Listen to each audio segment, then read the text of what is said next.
This is 13-year-old inventor Becky Schroeder of Toledo, Ohio.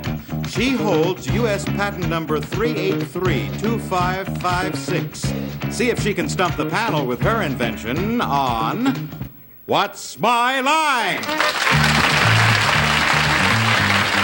meet this week's panel, Soupy Sales, Rita Moreno, Bouton, Arlene Francis, and the host of What's My Line, Larry Blyden.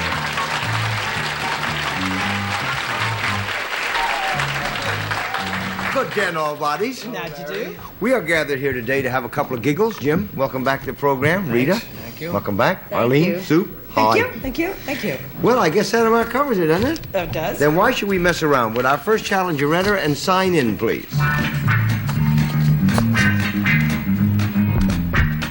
Craig Hutchinson.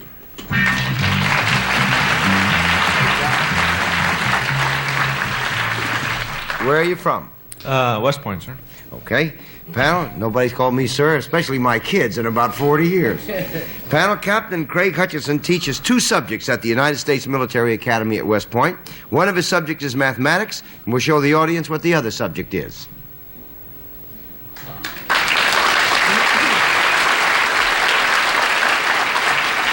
And let's begin the questioning with Arlene Francis. Thank you. Captain, mathematics is very closely associated with the music world. Do you have anything to do with that?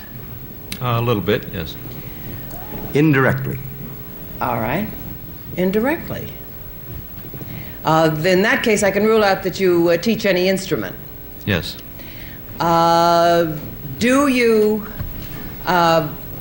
teach anything like harmony? No. No. 1 down, 9 to go, Soupy. I'm from the South, and harmony grits are good. Yeah. Now, Captain, keep these laughs rolling. Good night. When what you teach, after you finish teaching it, does a person move better? I think so, yes. Would you, by any chance, have anything? It'd be some form of dancing. Yes. Well, would it either be tap dancing, ballet, or the frug? No. 2 down, 8 to go, Rita. Does it have anything to do with gymnastics? No.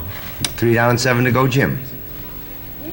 Well, I guess the only thing left is to just start rattling off kinds of dances. I mean, what other choice do we have? Do you teach square dancing? No. 4 down, 6 to go, Arlene.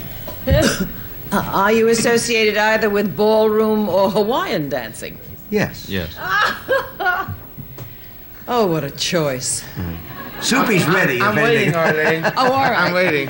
Is it ballroom dancing? It is ballroom dancing.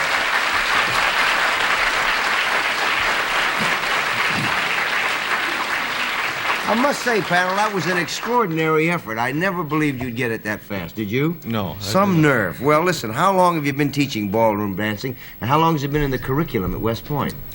Actually, it has been in the curriculum at West Point since its conception, off and on.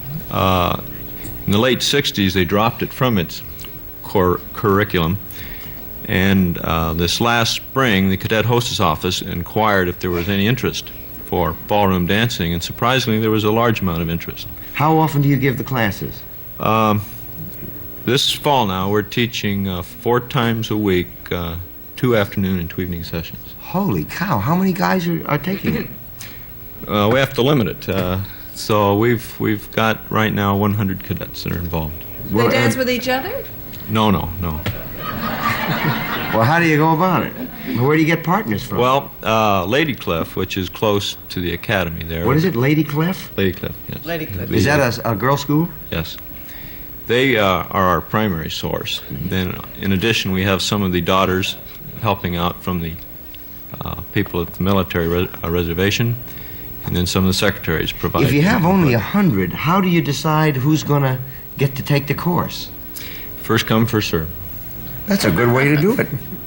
That really, and there's that many sessions a week. What dances do you teach?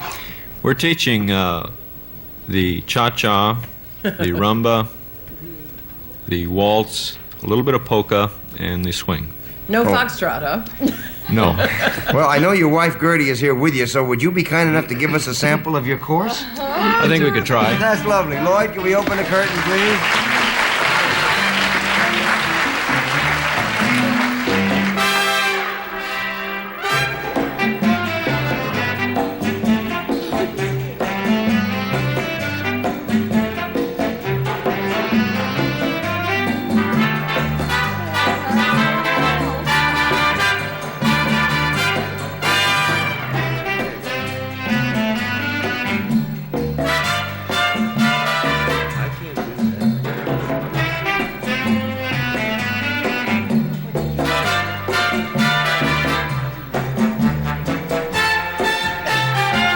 Oh, that's terrific.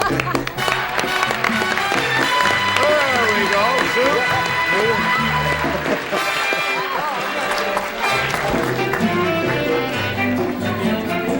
Gertie, you got your hands full. This is a cha-cha. I don't know how to let it go.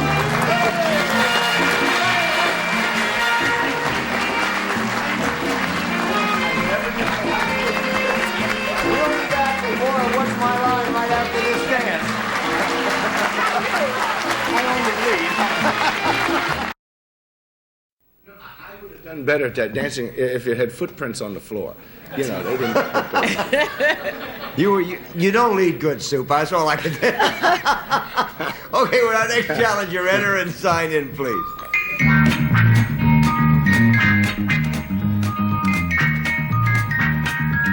Becky Schroeder.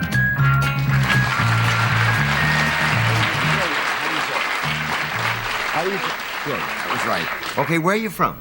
Toledo, Ohio. All right, panel. Becky Schroeder, at 13 years old, holds a United States patent for a device she invented.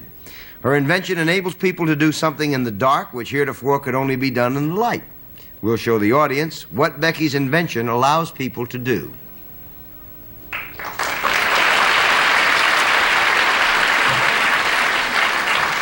And let's start with Soupy Sales. She invented something that what? That allows you to do something in the dark which heretofore could only be done in the light. She invented fluorescent mustard so you can eat hot dogs at night. That's No 9 way, down no. and 1 to go.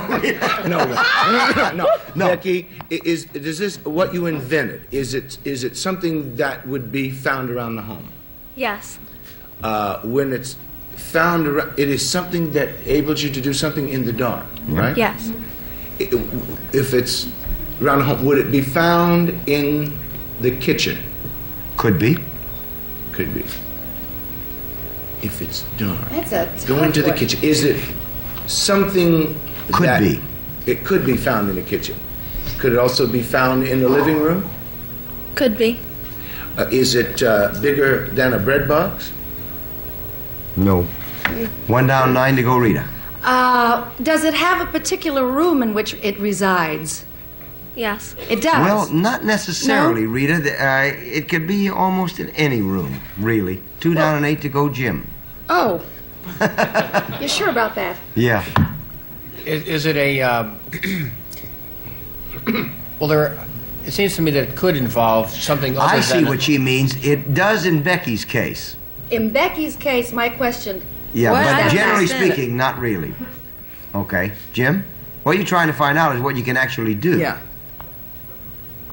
Does it involve a light attached to some device? No. 3 down and 7 to go, Arlene. Well, now, something you can do in the dark that you could only... Does it have anything to do with what you can see? Yes. To see something? Yes. It enables you to see something in the dark. Yes.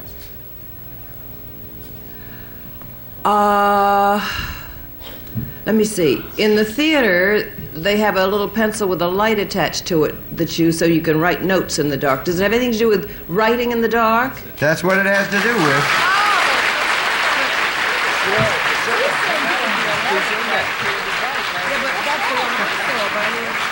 But in order to do that, yeah. Jim has a question. Go ahead, Jim. Tell him. And there's a light attached to this pencil or No. pen? Oh. No, you see, it's something that's entirely different. It's a whole new concept. She's been granted U.S. patent 3,832,556 for her invention of this. Comes in several forms. This is one, which is like a long legal form. Oh, the See? paper shows up in the dark. And this is the other form. And what happened, we did it earlier, and it's amazing how you can see it in the dark, but we couldn't get it to record on the camera, so we can't really show, but you can really see it. And what happens is that you put this over it, you see, under this, and then, is that how it works? Yes. And then you can write in the dark. That's smart. Yeah, that's great for directors who are taking notes during Yeah, rehearsals. terrific. And people who are trying to get ready for examinations in officers' school. Yeah. Right. And at home, it really is. There was no way to do this when I was a kid without getting caught. Why don't you invent a banana you can put in the refrigerator? Becky, you don't have to put up with that. Where did you get the idea? Well, I was in the car and I was waiting for my mother and I was doing my homework and it started getting dark and I couldn't see what I was writing. Now, how did you develop this? I mean, how did you put it together?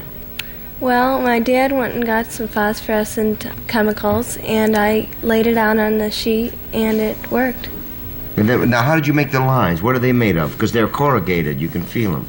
They're made of, like tape, plastic tape. It's really a marvelous invention, and you've done everybody a good service. Are they out yet? Can you buy them yet? No, How much are they going to be? Do you know? no. Well, good luck with them anyway. Thank you. Thank you for coming on, Becky. Good luck. We're back, and it's time to play Who's Who. Just before we went on the air, we picked 4 people out of our studio audience, and would the team come down now, please? 4 gentlemen we have this time.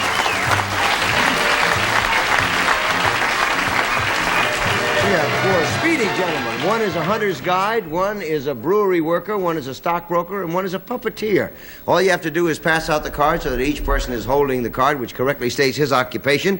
We'll start with Soupy. You have 20 seconds each. On your mark, get set, go.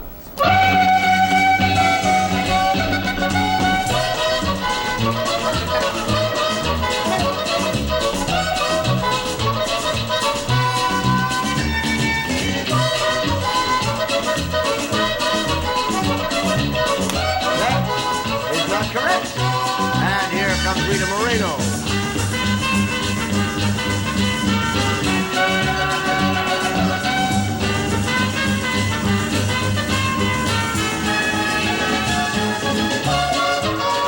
That is not correct. And here comes Jim Bouton.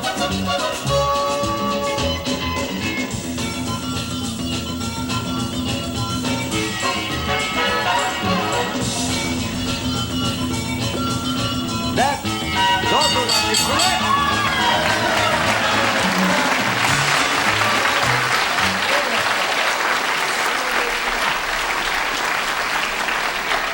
Well, congratulations, Jim. And now would you tell us who you are, please? My name is Mike Fondy. I'm a puppeteer from Trenton, New Jersey. Okay. I'm Al Batka, Woodside, New York, brewery worker. Okay. My name is John Quayle, hunter's guide from Connecticut. Okay. Dick Rinderman, stockbroker, New York. Okay.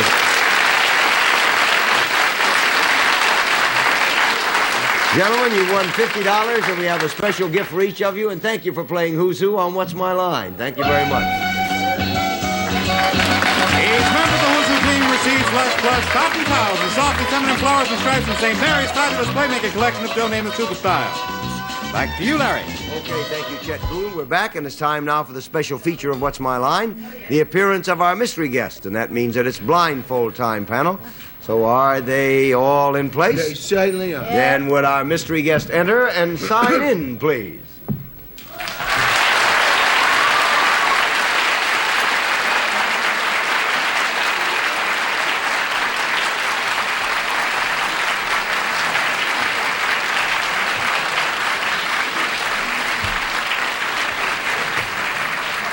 Okay, panel, we'll go one question at a time. Fate law prevails. You have about 2.5 minutes. And let's begin with Jim Bouton. Are you in the world of sports? Nope. Well, I'm not. Arlene? Are you best known for your work in television? Sometime. Soupy? Sometime. Would we also know you from your work in the movies? Rita? Are you considered a romantic leading man? Yes. I don't believe it. Jim? Do you play cowboy roles? Nope, I retired from playing cowboys. Arlene? Has kind of an impediment there.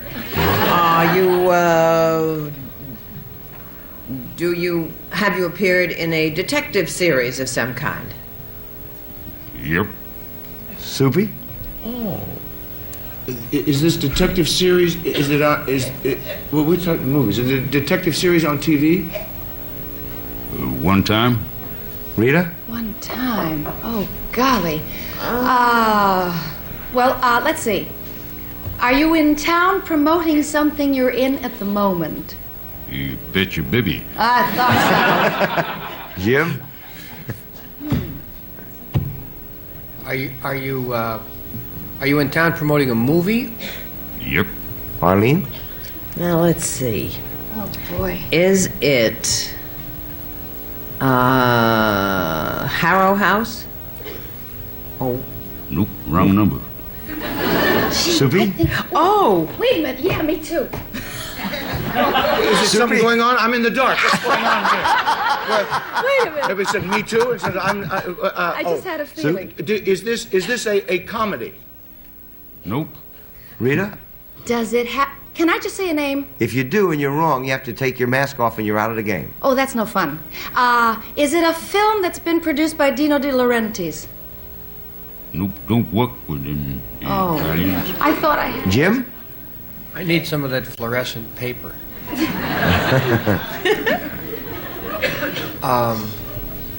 This is so funny. This is because you all know who this is. Oh, that's terrible. This is a movie that's In playing. fact, we all know who this is. Right now, there are only 4 of us who know. Are you a leading man in this movie that you're promoting? Yep. Arlene? You said wrong number for Harrow House or whatever. I think that's 11. Are you in Pelham, whatever that number is? You never heard of the address. Okay, I tell you, It's pal, not the the time Pelham is up. Does anybody have any guess at all? It's not Charles Bronson. No, it's an English man, and his name is Roger Moore. Oh, That's right.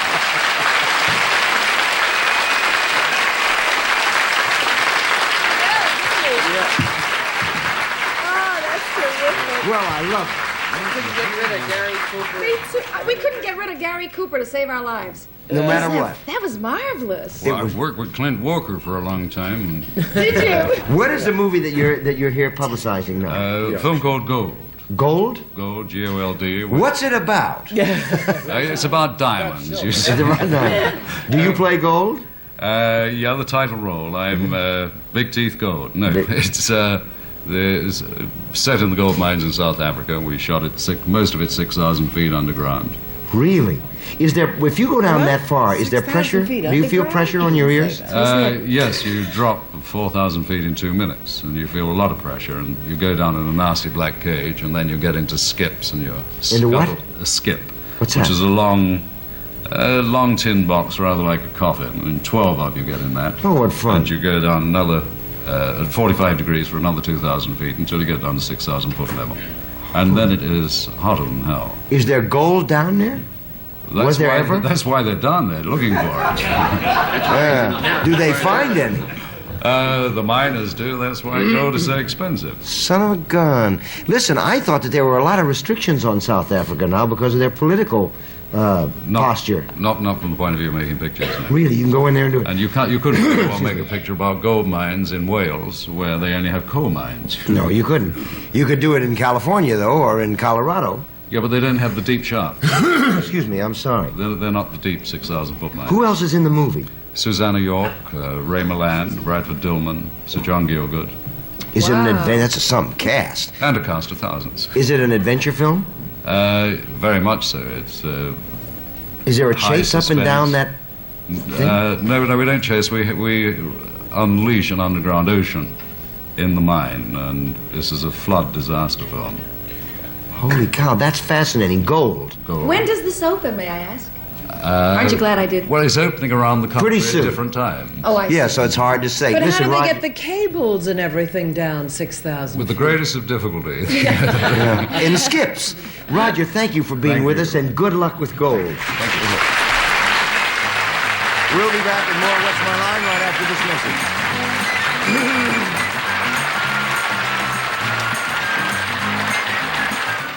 Soupy, you ever been down in a gold mine? No, I haven't. Any of you ever been down in a gold mine? I was down in one once in Colorado. It's very spooky down there. And there was no gold in the one I was in. Were there any spooks down there? Just me. Listen, what's happened is we've run out of time. Goodbye, everybody. We'll see.